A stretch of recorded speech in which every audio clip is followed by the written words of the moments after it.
3 eliminations and only 1 player standing for ARB and Picardo.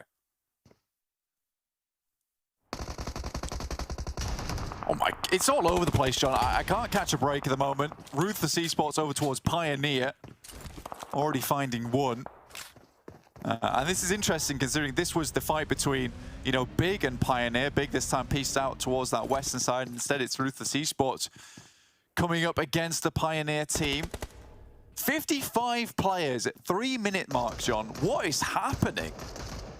It's getting pretty hot. You were talking about maybe a little bit less of those hot drops, but Blank, I think you might be wrong on that count. Jamaz around the side, UMP, but it's not going to be enough. Tommy gun from Death Machine to shut it all down. ARB losing out on Picardo and the rest of this game. Yeah, Death Machine has been getting a lot done recently over towards Picardo, just purely against ARB.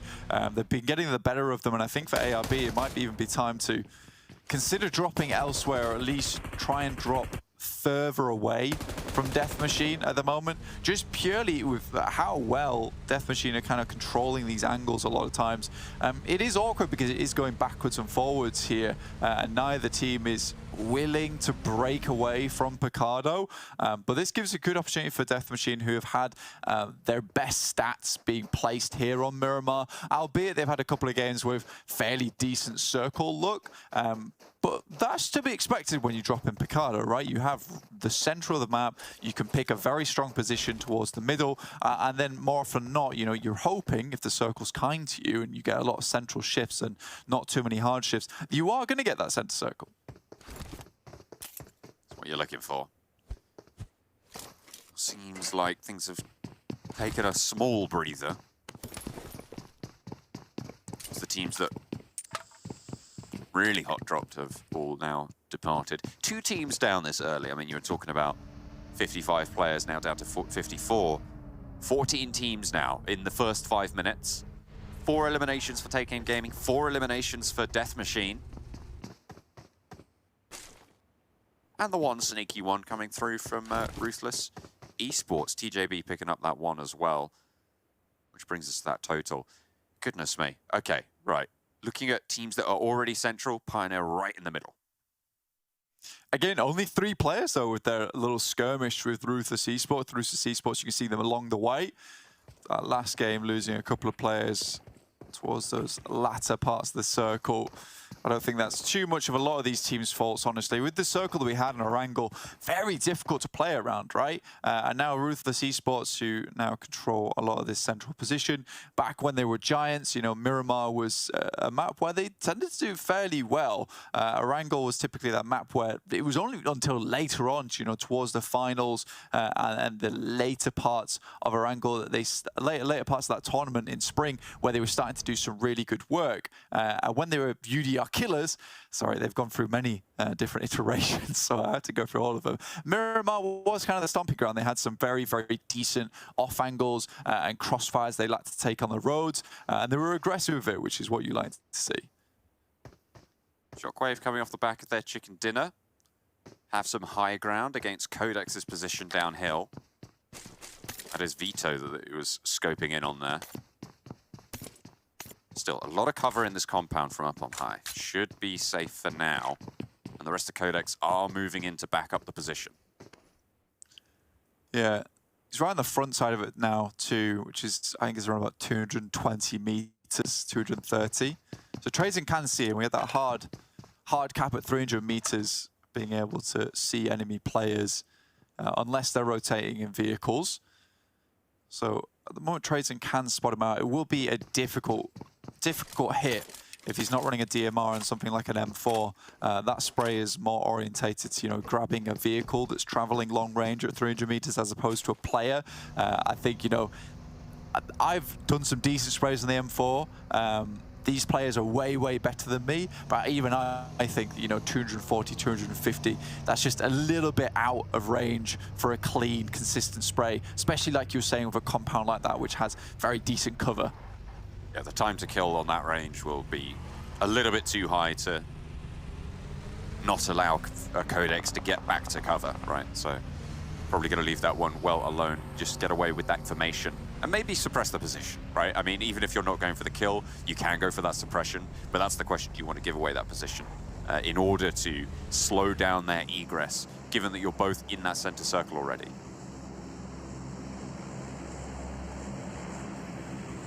Next circle yet to hit at the moment, John. You know, I think the only teams that are really outside at the moment are Virtus Pro, as well as Unicorns of Love and Take Aim Gaming. Unicorns of Love coming dangerously close to Take Aim Gaming at the moment, who did lose a player early on, remember, to GK first with the Mini 14.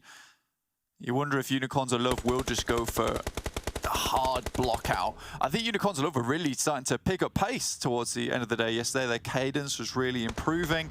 I think they've made a few little mistakes here and there, especially on that final angle where they weren't able to quite take down TJB, but they're making the right decisions now, John. And I think, you know, we can be a lot more confident in them. It is nice to see, though, again, big applause to Unicorns of Love, big love to Unicorns of Love, considering we've kept a very similar roster this time. And instead of, you know, trying to completely rechange the game, they've just added some very, very useful players to mix, like Crypto on loan, who is extremely good fragger, as well as Gonzo used to be over on, I believe that was Kanina Power as an IGL. So they're really just, you know, re-bolstering the roster.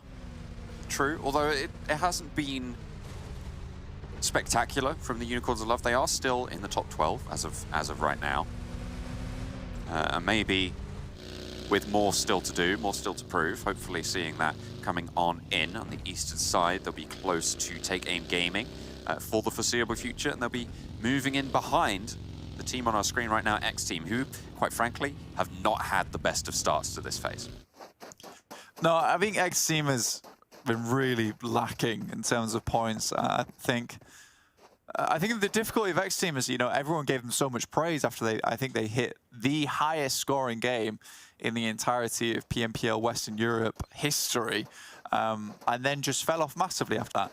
And I think the way we talked about them was like, oh yeah, maybe they'll hit those heights again, maybe they'll get back to that performance. But, you know, just looking realistically, John, I don't think this team is that amazing. I think Beg for Mercy is probably the only guy on that team that I have too much faith in. But I think even for him, there seems to be a little bit of burnout after that last PMPL Western Europe, where it was practically all on his shoulders to get his team throughout a lot of those games. Next team rocking up onto Vito. First spray is good, looks for more as well, needs to get some healing done. A nice little hot swap on the buildings. Pulls back to the rest of the team, but not quite out the window there. And Beg for Mercy might get the flush. No! There's a lot of damage poured on in towards Vito, though, and you don't imagine he's going to get back up anytime soon, unless they can drop that smoke. But on the forefront, Moneyken suffering heavily, nades over the top, and a second one to put him down on bended knee. Andy and Nightmare for X Team coming up against, at the moment, only one for Codex. Trying to post some nades through these windows. Yeah, it's a good play from Nightmare, moves back after hearing the pin from the grenade. Folly realistically just wants to provide himself a little bit of room before moving up. And Nightmare's back up to full HP there. PNL's taking some time to get back into the fight, and all the while Moneyken is bleeding out now. So they have to control this side of the compound where Moneyken is currently down on the ridge side. Folly moves back in the UAS, and it looks like they're just completely piecing out of this. That knock over onto Vito on Codex, I feel like was the really, really pivotal moment of that fight.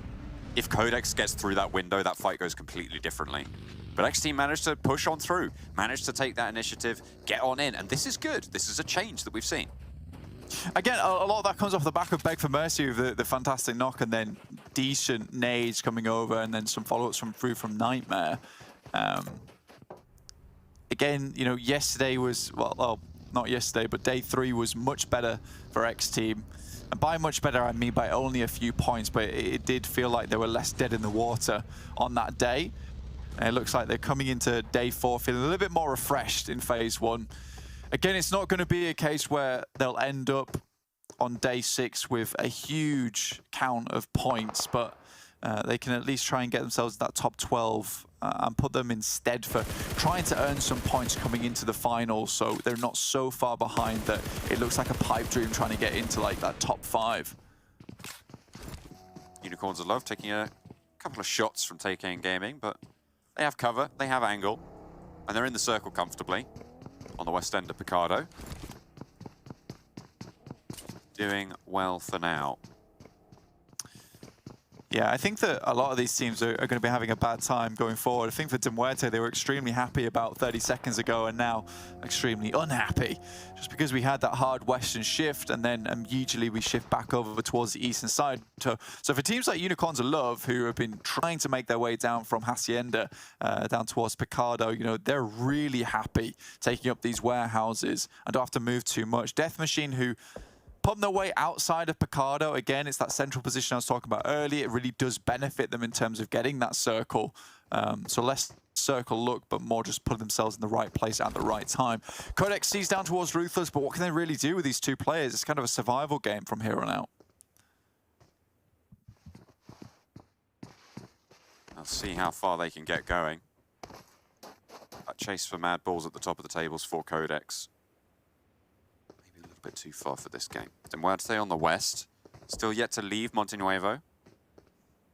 With the high ground somewhat occupied, might be difficult to push on in. Na'Vi as well to the north side of Montenuevo after having rotated down that way. Just stimming up, heavily looted there. You see Tixi on the 333s. Looking pretty healthy. Yeah, curious using the barrel as well. I think that, you know, Na'Vi is probably one of the teams where I've seen the most variation in terms of weapons usage, from DMRs to the barrel itself, which hits extremely hard, that M762. You know, with the M4, you're looking at, I think it's 4 to 3 bullets, where, you know, the M762 can do it in 3 with 1 neck shot. So I think that when you see that, it's dangerous.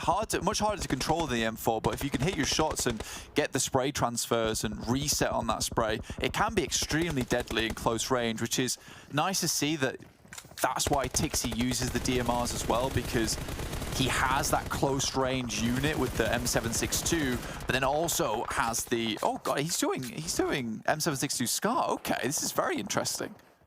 All right. Fair enough. Still, suppression on the ridgeline over towards Shockwave, going quite well right now. All of Na'Vi managed to get together, and they get the circle up to the north as well, which means that they have a really solid position. I feel like Na'Vi have been caught in rotations a couple of times, more than they would potentially like.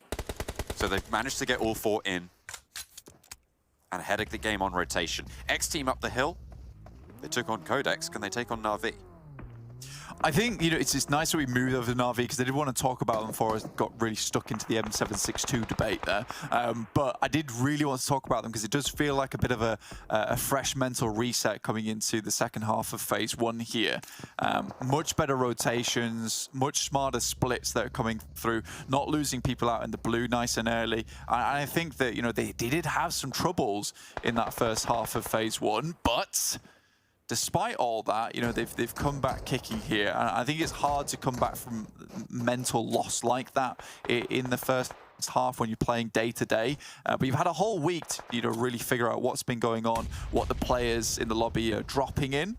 But Unicorns will have coming up against Death Machine. NASA's already down the floor. There's nades in front of them, making it very difficult to head over towards Happy. Jason backing up Na'Vi as well with the prediction. Only one player from Big left, and Pioneer see them off. Shots still ringing out though. Damage still coming in from one way or another. I think that's Nexus who have oversight on this fight. This is not ideal for Pioneer, but they will pick up those points. They'll be happy about it. This is on the south side of this next circle. They're just outside in this gas station, so they will have to move northwards towards Ruthless Esports, towards Codex. Nexus as well are going to have to make this move. It's going to be a little bit rough for a lot of these guys. Eastern Stars, though, I think been quite quiet over on the east towards Power Grid. And with a lot of this very hilly terrain towards the center of the map, you know, Eastern Stars can stay quietly situated on that eastern side. They will have to get a little bit loud soon, though, with Unicorns of Love rocking right up on top of Athis. But has he been spotted? That's the question.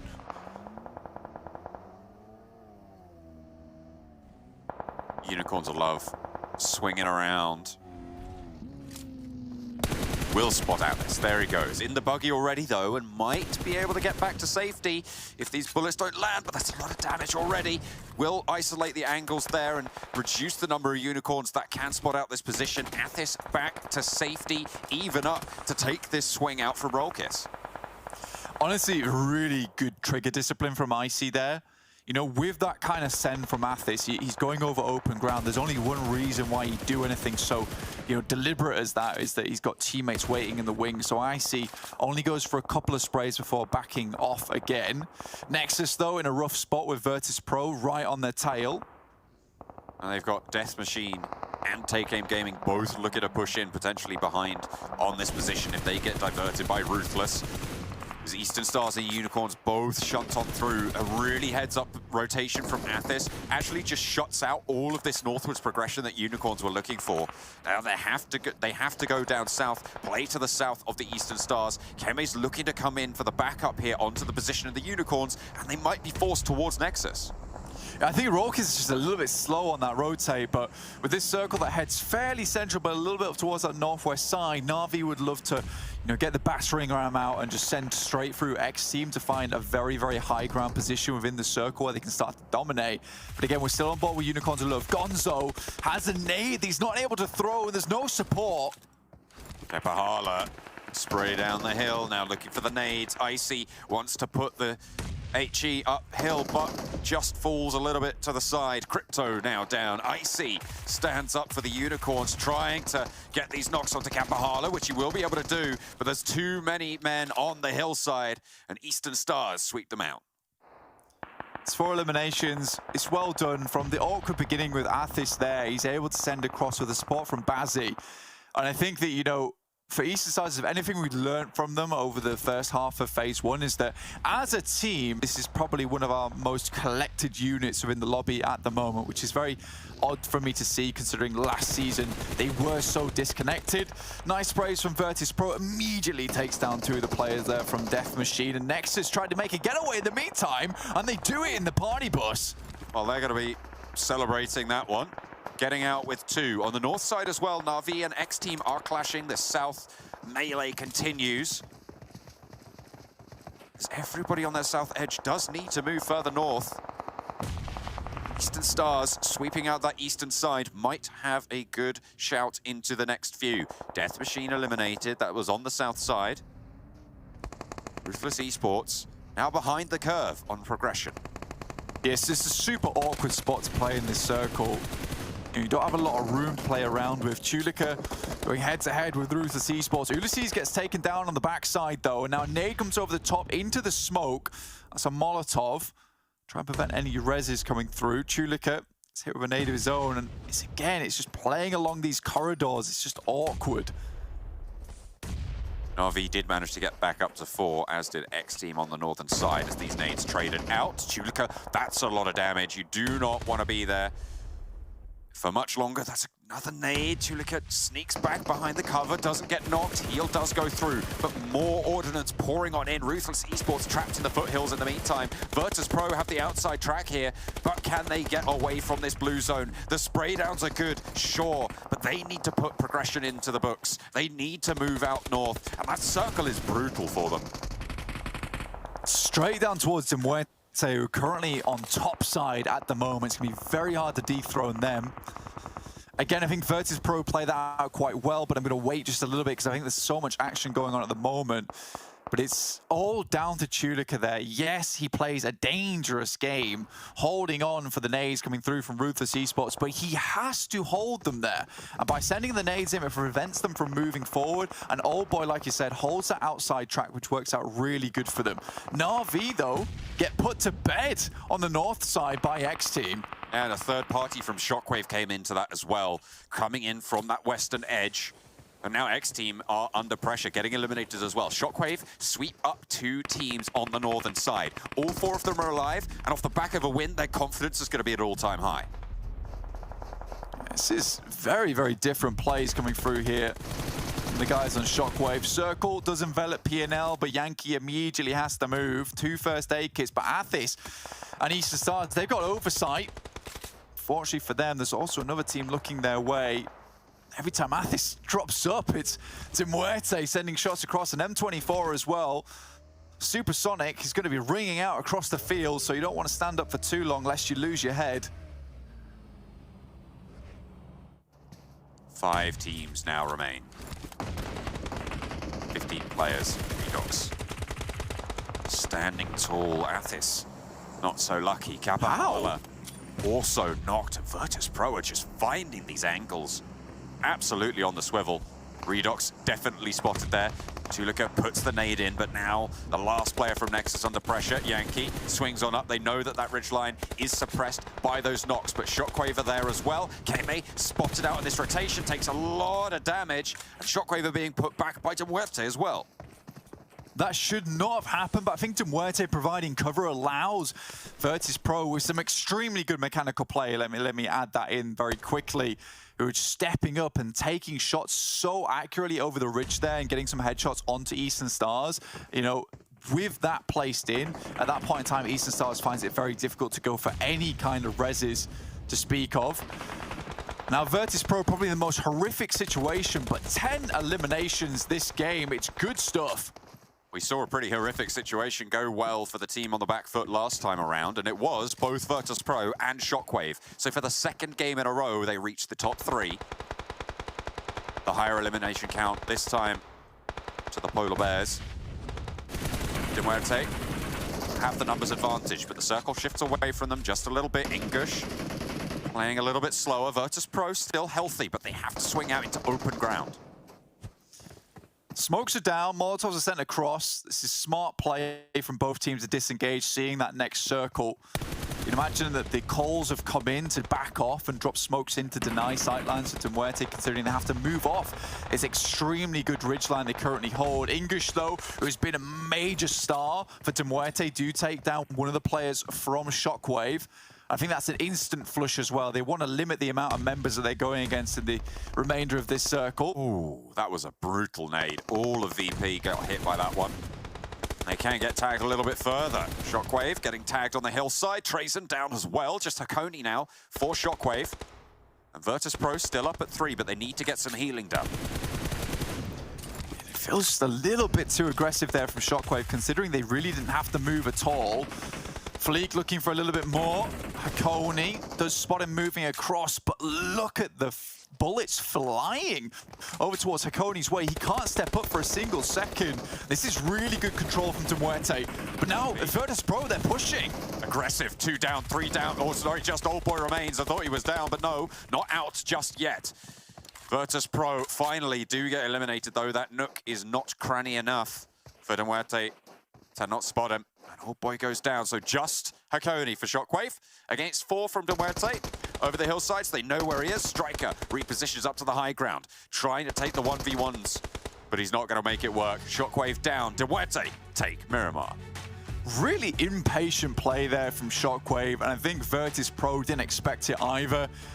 They were basically peeking over the top to try and get as many bullets down range towards Muerte to prevent them from pushing out, right, John? And I think for